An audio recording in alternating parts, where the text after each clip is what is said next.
Trisha, sabi ni Trisha may vegan daw siya. Ipilit niya na vegan siya.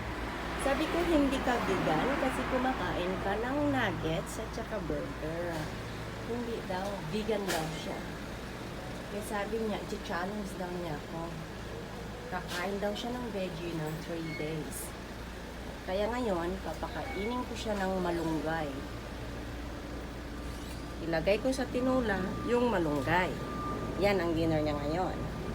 Diba? Plus papaya. Diba? Nakarang-rang ko di marunggay ko. Matuklor na di nga ito. Kung baka ko din maabot na di third floor. So nga po, man. Bye, malunggay. Huli kami ng manok sa bird market. Ayan. Prueba, diba?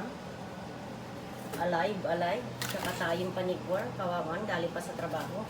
Umaitlog.